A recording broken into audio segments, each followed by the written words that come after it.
Hey, Cypher here. I have to point out that I made a mistake in the Best Films of 2017 video. I listed 1517 to Paris as a 2017 film, whereas it was, in fact, released in 2018. Oops. But I still like it. This movie is incredible, but for one obvious reason. Clint Eastwood, the director, just straight up hired the actual people involved as actors. Yeah, the top billing for this movie are the actual main characters. They wrote a book together, so that might have been more of a basis, but they also could give their own testimonials while filming.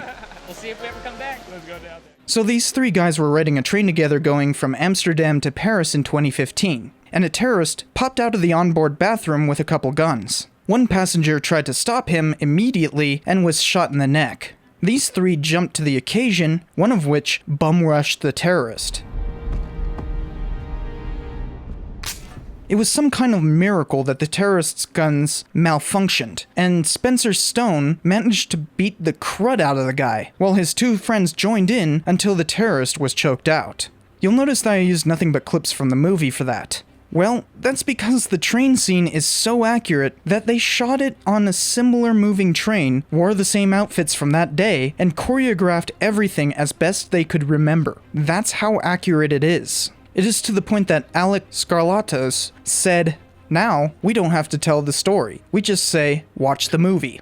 But how do you make a movie out of something that took only a few minutes? Eastwood made it about these guys' friendship instead.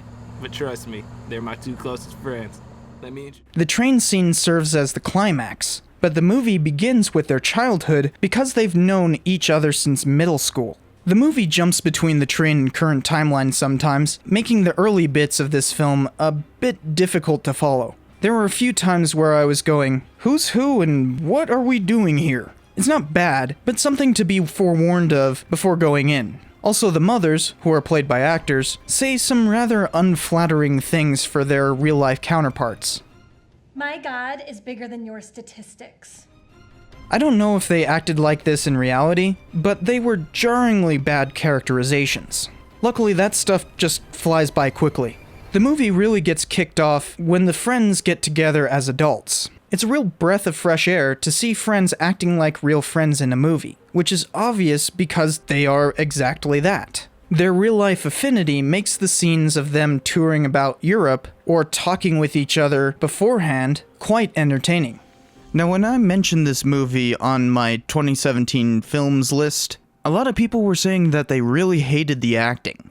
To me, it's so good basically because they're not acting. They're reenacting, and I kinda love that. But to each their own, you know?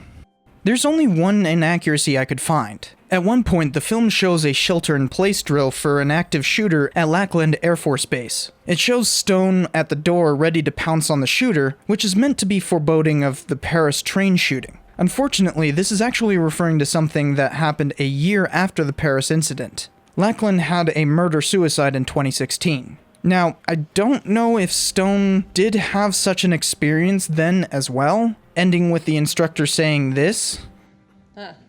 Show of hands. Who thinks Stone's an asshole?